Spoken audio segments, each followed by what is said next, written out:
देर के बाद क्या कहेंगे आप? क्या कहेंगे बात करूं? देखिए जी कि ये हिंदू बरादरी ज़िला रहीम यार खान की पूरी बरादरी आज इकट्ठी हुई है। आपका नाम सर? मेरा नाम बाबू लीला राम है। मैं मुस्लिम लीग नून से मेरा ताल्लुक़ है। इस वक्त हम तमाम अपनी बरादरी के लिए सारे इकट्ठे हुए हैं। इसमें तमाम सियासी जमातों के लोग हैं। ये हमारा कौमी इशू है। ये देखिए रियासत पाकिस्तान में रियासत जो है वो माँ का किरदार अदा करे। इसके शहरी तमाम शहरी बराबर हैं। यहाँ पे देखिए कि क़याम पाकिस्तान के वक्त 25% आबादी थी हिंदुओं की। आज वो सिमट के तकरीबन 2 से 3% रह गई। 1.5 से 2%। तो अब देखें कि वो लोग या तो कन्वर्ट हो गए या वो मारे गए या वो मुल्क छोड़ के चले गए। तो इस पे रियासत की पॉलिसी जो वाज़ेह नहीं है। रियासत को चाहिए कि यहाँ पे जो उनके लोग बस रहे हैं वो सिर्फ कागज़ों की हद तक वो बराबर के शहरी हमें गिनते हैं, लेकिन प्रैक्टिकली तौर पे आप देखें कि वो उस पर अमल दरामद नहीं होता। मैं अपने मुल्क की आला कमान से मैं वज़ीर-ए-आज़म साहब से ख़ास तौर पे आर्मी चीफ से रिक्वेस्ट करूँगा कि पाकिस्तान में बसने वाली अक़लियतों को तहफ़्फ़ुज़ दे, क्योंकि वो पाकिस्तानी शहरी हैं। वो जब 14 अगस्त 1947 को वो मुल्क छोड़ के नहीं गए थे, क्योंकि वो उनको ये हम अपनी धरती को धरती माँ कहते हैं।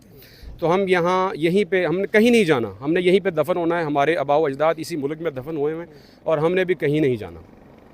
हमारे साथ ऐसा सलूक नहीं होना चाहिए। आपको याद होगा कि ईदी अब्दुल सत्तार ईदी साहब ने भी एक बच्ची पाली थी हिंदू, उसको मुसलमान नहीं किया था, उसको अपने घर में रखा उन्होंने, अपने कमरे में उसका मंदिर बनवा के दिया। तो ये कन्वर्ट करके ये अब कौन सी इस्लाम की खिदमत कर रहे हैं? इस्लाम में जबर तो है ही नहीं, और ज़बरदस्ती आप किसी को मुसलमान बना के आप कौन सी जन्नत लेना चाहते हैं?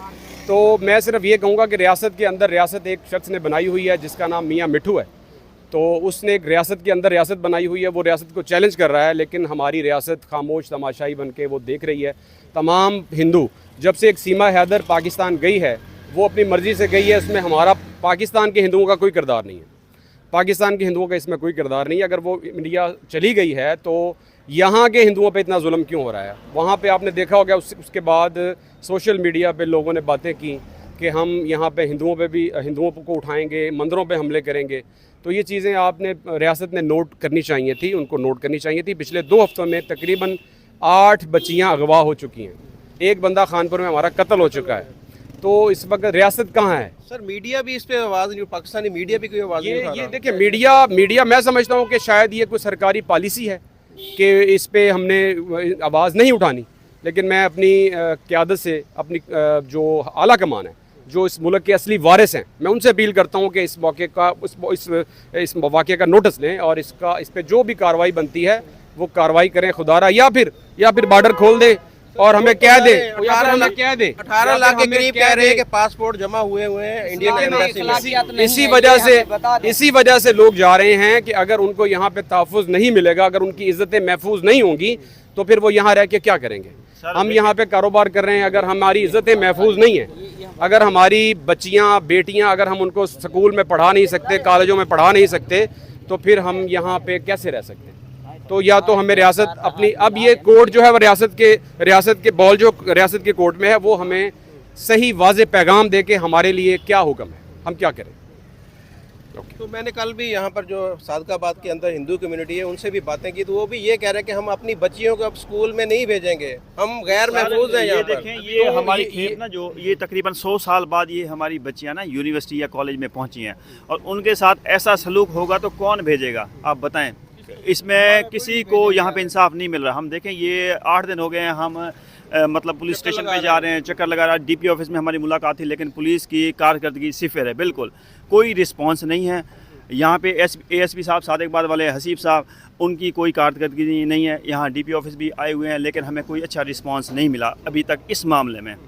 तो हमारी ये रिक्वेस्ट है कि खुदारा इस पर कोई एक्शन लें, अमल करें, ताकि जो यहाँ पे जो थोड़े से हिंदू बच गए हैं उनको भी इंसाफ मिले। तो देखिए बाप की क्या हालत है, आप देखें ना ज़रा उनकी हालत है। 8 दिन हो गए उनके ऊपर चाचू ये है, उनके ऊपर क़यामत गुजर रही है और इनके घर में जैसे कोई फौतगी वाला। एक बात कहना चाहूँगा, आपको दिल का अटैक हुआ, वो इस वजह से बाहर भी नहीं आ सकते, वो शर्म में मर गए हैं, वो खुदकुशी करने के लिए तैयार हो गए हैं कि हमारे बच्चों को अभी तक इंसाफ नहीं मिला। 8 दिन हो गए, 8 दिन कभी सादिकाबाद जा रहे हैं, कभी रहीम यार खान जा रहे हैं, कभी मियाँ मिठे के पास, कोई भी बात हमारी नहीं सुन रहे। हम कहाँ जाएँ? हमारा सिर्फ यही सवाल है, हम कहाँ जाएँ? हुकूमत से अपील है कि हमें रास्ता दिखाएं। सर आपकी भी अप्रोच है हुकूमती में इस वक्त, तो आप इनके लिए कुछ एफर्ट नहीं कर सकते जो हमारी गवर्नमेंट है? देखिए इस वक्त तो असम्बली में लोग बैठे हुए हैं हमारी कम्युनिटी के, सिंध से MNA बैठे हुए हैं, तो लेकिन वो मैंने उनको रब्ता करने की कोशिश की, अभी भी मैंने उनको कॉल किया, लेकिन वो बंदे जो हमारे कम्युनिटी के, हिंदू कम्युनिटी के सिंध से मुस्लिम लीग नून के MNAs बैठे हुए हैं, 2 अदद 3 अदद बल्कि, रमेश कुमार जी भी रमेश कुमार भी हैं या खेलदास साहब हैं, डॉक्टर दर्शन साहब हैं, लेकिन उन्होंने अभी तक कोई नोटिस नहीं लिया, ना हम अभी तक उनसे कोई वो हमारी कॉल भी अटेंड नहीं की। तो ऐसे लोग असम्बलियों में बैठे हुए हैं जो नाअहल हैं, मैं सीधा कहूँगा कि वो नाअहल लोग हैं, वो हमारी नुमाइंदगी करने के काबिल नहीं वो है। तो दुश्मन हुए, फिर आपकी नुमाइंदगी क्या कर रहे हैं? अगर वो हमारी नुमाइंदगी करते होते तो ये 8 दिन ना गुजरते, PM के नोटिस में ये बात देते। और मैं अपील करूँगा उलमाए कराम से, जो हमारे मुल्क के उलमाए कराम हैं, मैं खुदारा वो आगे आएँ, वो इस्लाम का असली चेहरा जो है वो दिखाएं दुनिया को, और मुसलमानों को भी और हिंदुओं को भी, सबको, कि इस्लाम में जबर नहीं है। कोई खुशी से अगर इस्लाम कबूल करता है तो वो तो वेलकम, वो तो इंडिया में भी हो रहे हैं, पूरी दुनिया में लोग मुसलमान हो रहे हैं, इसमें हमें कोई इतराज़ नहीं है। लेकिन इस तरह बच्चियों को अगवा करके ज़बरदस्ती उनका निकाह करके उनको इस्लाम में लेके आना, ये नाकाबिल कबूल अमल है, ये किसी सूरत भी ये काबिल कबूल नहीं हो सकता। तो इसके लिए खुदारा उलमाए कराम जो हैं, उलमाए कराम, मैं उनसे अपील करता हूँ। मुस्लिम कम्युनिटी आपके साथ खड़ी है, यहाँ के जो मुसलमान लोग हैं, जैसे मैं देखे फैसलाबाद में ये खबर सुन के आया हूँ, मिशन सेव पाकिस्तानी हिंदू, ये मैंने इसको टैग दिया है। मैं चाहता हूँ कि पाकिस्तान के अंदर जो हिंदू बच गए हैं उनको महफूज, कम से कम उनको महफूज बना दिया जाए। मैं आपसे सवाल है कि पाकिस्तानी जो मुसलमान हैं वो आपके साथ खड़े हैं? नहीं खड़े सर। पाकिस्तान के मुसलमान जो बेचारे, मैं कहता हूँ कि जो इंसानियत का सिस्टम समझते हैं वो तो खड़े हैं, लेकिन उनका बस नहीं चलता। और जो हमारे सियासतदान हैं वो भी आटे में नमक है अक़लियत, उनको तो नाराज़ कर सकती है, अक्सरियत को नाराज़ नहीं कर सकती। सीधी सी बात है कि उन्होंने हमारा साथ नहीं देना, उनका वोट बैंक ख़राब होता है। तो ये इश्यूज़ हैं हमारे। हक के साथ तो कोई भी नहीं, हक के साथ तो अगर हक के साथ खड़े होंगे तो उनका वोट बैंक ख़राब होगा। उन्होंने सियासत भी करनी है, सिस्टम में भी रहना है। साथ आपके नुमाइंदे नहीं खड़े हो रहे, तो वो साथ तो हमारे नुमाइंदे भी इसलिए नहीं खड़े हो रहे ना कि ज़ाहिर है उनको भी टिकटें चाहिए। तो ये सूरत हाल है, हमें ये मसाइल हैं यहाँ पे। आपको नज़र आ रहा है कि आपके मसाइल हल हो जाएंगे? अगर खुदा न खासा नहीं हल होते तो आपका अगला लाए अमल क्या होगा? फिर अगला लाहे अमल फिर ज़ाहिर है कि हम पार्लियामेंट हाउस में जाके, हमने पार्लियामेंट हाउस के आगे जाके हमने धरना देना है, और हमने जब तक हमें इंसाफ नहीं मिलेगा हम वहीं रहेंगे। हम लड़ेंगे, पाकिस्तान में मनेंगे, लेकिन हम अपनी ये जो हक नहीं छोड़ेंगे। इस्लाम में इखलाकियत पढ़ाया जाता है, हमारा हमसाया होकर हमारी जायदाद पर नज़र रखता है, हमारी बहन बेटियों पर नज़र रखता है। क्या ये इस्लाम बताता है कि एक हमसाए की जायदाद पर नज़र रखें, एक हमसाए को तंग किया जाए? ये हमसाए का हक नहीं बनता। इस्लाम तो पढ़ते हैं लेकिन इस्लाम के इखलाकियात नहीं पढ़ते। अभी ये कहते हैं कि हमारे मुसलमान होगी, अभी हम कुछ भी नहीं कर सकते। जो जिसको साथ ले जाए, बाबा ये हमारी बन गई, अभी हम इसका कुछ भी नहीं कर सकते। ये आप अपने नसीब पर छोड़ दो या अल्लाह के धर्म पर छोड़ दो, इसके अलावा क्या करें? आपकी कोई बात नहीं हुई उनसे, बच्चियों से कोई बात नहीं हुई? नाम आपको मिलने दिया जा रहा है उनसे? 2 दिन दिया, उसके बाद नहीं, उसके बाद नहीं मिले हैं, लेकिन बंदूक गन पॉइंट पे मुलाकात करवाई गई है, और 4 खड़े होते हैं सेट पर। वालिदैन के सामने उन बच्चियों को थप्पड़ें मारी गई हैं। जी हाँ। तो ऐसे माहौल में अब देखें कि खौफ के माहौल में वो क्या बयान देंगे। ये सब टॉर्चर, बिल्कुल ये सबको पता है। एक पूरे पाकिस्तान में जहाँ से भी कोई हिंदू बच्ची अगवा होती है वो सीधी मियाँ मिट्ठू के पास पहुँचती है। तो ये एक पूरा गैंग बना हुआ, रियासत के अंदर एक रियासत बनी हुई है। इतना स्ट्रॉन्ग है कि वो उसको कोई कंट्रोल नहीं कर पा रहा है। मैं समझता हूँ कि वो इतना स्ट्रॉन्ग है कि रियासत उस पर हाथ नहीं डाल सकती।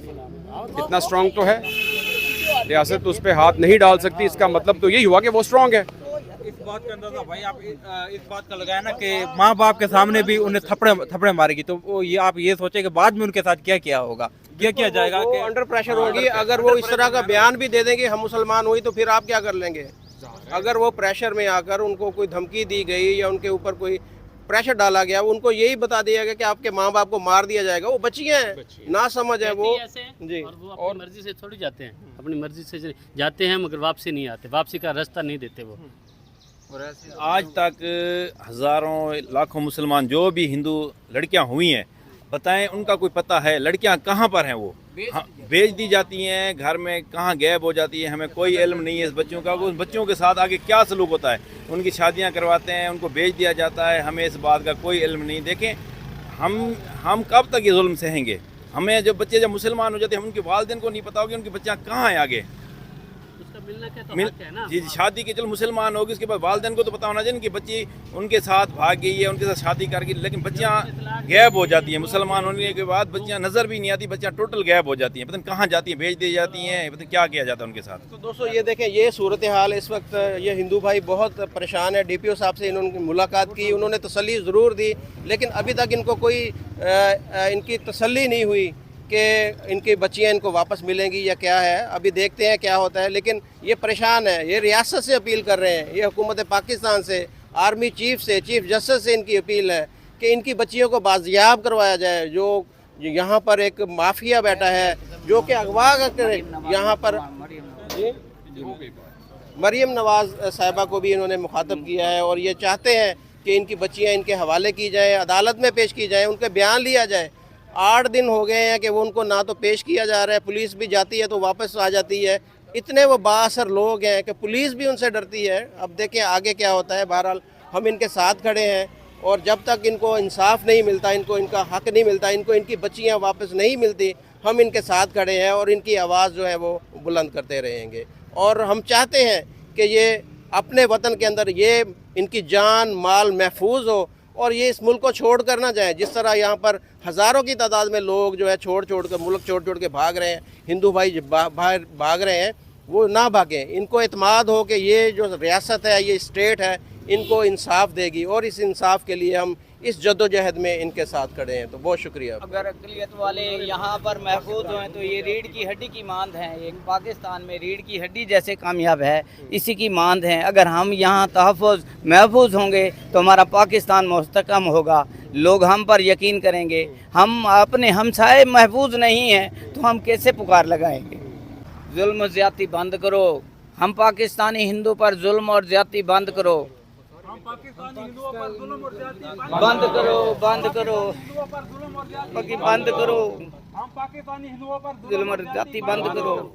हमारी बच्चियों को अगवा मत करो और हमें जीने का हक दो। बहुत शुक्रिया। पाकिस्तान जिंदाबाद। Thank you sir.